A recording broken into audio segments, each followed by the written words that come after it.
당신이 16살, 그러니까 중학교 3학년이 된 어느 날 병무청에서 편지 한 장이 날아왔습니다. 편지를 읽어보니 그 내용은 올해부터 60세가 되는 날까지 군대에 복무하라는 국가의 부름이었습니다. 지금 생각하면 굉장히 끔찍한 상황이지만 실제 조선시대에는 16세부터 60세 미만의 성인 남성이라면 모두 군대에 가야 했습니다. 이번 영상에서는 조선시대 군생활에 대해 알아보겠습니다. 육군 병사 의무 복무기간 18개월, 해군 20개월, 공군 21개월, 사회복무요원 24개월. 시대가 지나면서 군대의 의무 복무기간은 점점 줄고 있습니다. 그런데 조선시대의 복무기간은 북한의 의무복무 10년도 비빌 수 없는 엄청난 기간을 자랑했습니다. 기본적으로 16세 이상, 60세 미만의 양인 남자는 모두 군역의 의무가 부과되었습니다. 무려 44년이라는 엄청난 기간이었는데요. 다만 보통 복무기간 내내 병영에서 생활하는 지금과는 달리 조선시대 전기에는 1년 중 2개월에서 6개월 정도만 근무하고 교체되었습니다. 아무리 군 생활을 나눠서 한다고 하더라도 이렇게 긴 의무 복무는 사양하고 싶네요. 1980년 3,900원이던 병장 월급은 2000년 13,700원, 그리고 2020년 54만 900원까지 상승했는데요. 2025년까지 병장 월급을 96만 3천원으로 올린다고 하니 아직 갈 길이 멉니다. 그렇다면 조선시대에는 월급을 얼마나 받았을까요? 조선시대 군역에 따른 월급은 영원, 나라에서는 월급을 지급하지 않았습니다.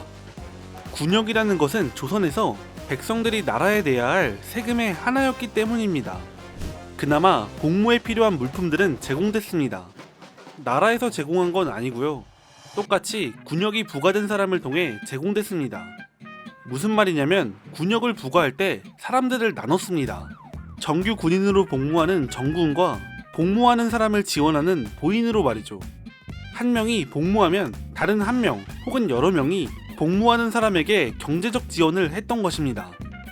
지금으로 따지면 한 명이 18개월 동안 복무를 하고 다른 한 명 혹은 여러 명이 18개월 동안 복무하는 사람이 쓸 K2 소총과 전투복 살 돈, 그리고 차비, 식비 등의 경비를 보내준 것이죠.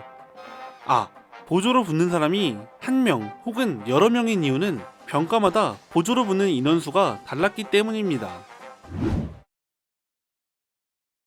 조선 후기에는 드디어 월급을 받는 병사들이 생겨났습니다.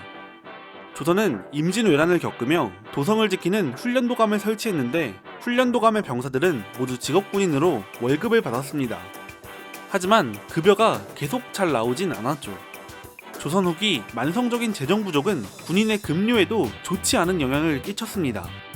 나라에서는 급여를 제대로 지급할 수 없었고 훈련도감의 군인들은 월급만으로 먹고 살기 힘들어졌습니다. 결국 조정에서는 훈련도감의 군인들을 항시 근무하게 하지 않고 번갈아 가면서 근무하게 만들어 급여를 줄여버리고 부족한 급여에 알아서 먹고 살 수 있도록 이들에게 상업과 수공업을 허락했습니다. 훈련도감 군인들은 먹고 살기 위해 투잡을 뛰기 시작했습니다. 단순 노동을 하기도 했고 인근에서 상품 작물을 밭에 심어 키우기도 했으며 상업에 뛰어들기도 했습니다. 훈련도감에 소속되어 무기를 만들던 장인들은 근무 시간이 끝나면 그 자리에서 각종 수공업 제품을 제작해 판매하기도 했습니다. 여담으로 군인들이 먹고 살기 위해 팔았던 상품 작물들은 굉장히 잘 팔렸습니다. 도성 밖 왕십리에는 무와 미나리를 심어 왕십리 미나리 장수란 말이 생겨났고 훈련원 근처는 아예 배추로 유명해 그곳에서 나는 배추를 훈련원 배추라고 부를 정도였습니다. 나중에는 훈련도감 군병 생활을 그만두고 그냥 장사를 하거나 노동자로 사는 사람들도 등장합니다. 이모곤란이 일어나기 전에 13개월 동안 월급이 밀렸었다고 하죠. 월급이 밀린 와중에 군인들이 어떻게 먹고 살았는지 궁금했는데 이제야 알겠네요. 주변에 입대하는 친구가 있으면 가끔 우스갯소리로 이런 말을 합니다. 너 입대할 때 부대 근처에서 총 사서 들어가야 돼. 그런데 조선시대 후기에는 이런 일이 실제로 일어났습니다. 분명히 앞에서 총이나 군복은 군인으로 복무하는 사람을 보조해주는 보인의 경제적 지원으로 구입한다고 했는데요. 그렇다면 이런 일은 왜 일어났을까요? 임진왜란 이후에는 직업군인이 생기며 군역을 부과하는 방식이 바뀌었습니다. 일반 양민들에게 군역이 사라진 것은 아니고 군인으로 복무하는 대신에 군포라는 세금을 냈습니다. 다만 소고군이라는 지방군을 만들어 농한기에 군사훈련을 시켰습니다. 마치 지금의 예비군과 비슷하네요. 그런데 이때 훈련을 이끄는 영장이 훈련받으러 온 사람들의 무기나 군복 상태를 점검했는데 불량할 경우 심하게 매를 치기도 했습니다. 이러다 보니 휴종 때의 기록을 보면 훈련에 소집된 군인들이 소나 말을 전당 잡거나 밭과 논을 팔아 무기와 군복 등을 마련했다고 합니다.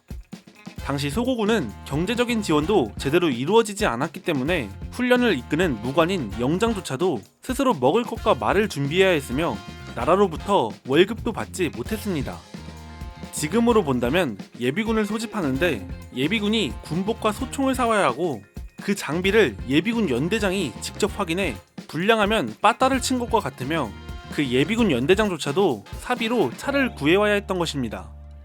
근데 예비군 끝나고 차비도 안 들어와. 이 소고군은 후에 영장이 조직을 관리하는 영장제가 폐지됐다 돌아왔다 하며 방치되어 사실상 붕괴합니다. 2016년에 아주 유명한 사건이 있었습니다.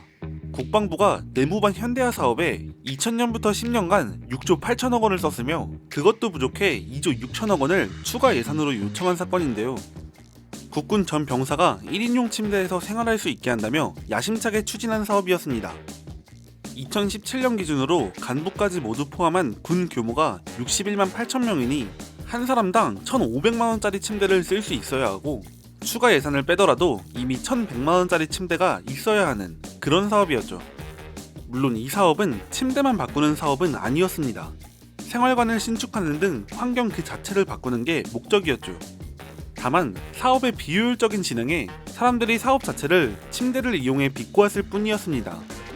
어쨌든 평가 결과 예산은 과하게 책정되었고 과정이 부실했다는 결론이었습니다. 당시 군납비리라며 엄청난 욕을 먹었지만 일단 공식적으로는 군납비리가 아니었던 셈입니다. 그런데 조선시대에도 군납비리가 존재했습니다. 겨울이면 군인들은 두터운 솜을 넣어 누빈 방한복을 입었는데 나라에서 군인들에게 이런 방한복과 같은 특수복을 지급하기도 했습니다. 이때 보급 과정에서 군납비리가 발생했습니다. 방한복은 새로 수확한 목화로 솜을 만들어야 보온성이 좋았는데 여기서 이 솜을 몇 년 지나 엉겨붙은 헌솜으로 바꿔치기에 넣었습니다. 당연히 보온 효과는 떨어졌고 솜 가격은 굉장히 비쌌기 때문에 중간에 바꿔치기 한 사람은 어마어마한 돈을 해먹을 수 있었습니다. 정조 때도 이런 일이 발생한 적이 있었는데 이에 대해 정조는 매우 경노했습니다. 실록을 보면 정조는 날이 추워질 때 변방의 군병들에게 무명과 솜을 내리도록 직접 명령할 정도로 그들을 챙겼기 때문인데요. 정조는 직접 사람을 보내 내려진 모든 방한복을 수거해 확인하도록 했습니다. 그러곤 앞으로 내려질 방한복들의 솜을 확인하고 그 무게를 저울로 달아보게 했습니다. 오늘날 군대는 신체적 경제적 상황이 좋지 않다면 면제 대상으로 입대를 하지 않아도 됩니다. 한편 군대에 스스로 가고 싶어하는 사람이 있는가 하면 군대에 가고 싶지 않아 병역을 기피하는 사람도 있습니다. 그렇다면 조선시대에도 군역을 면제받는 기준이 있었을까요? 묵과에 응시하는 것이 아닌 스스로 병사가 되려는 사람이 있었을까요? 군역을 기피하는 사람은 있었을까요? 이 이야기들은 다음 편에서 계속하도록 하겠습니다.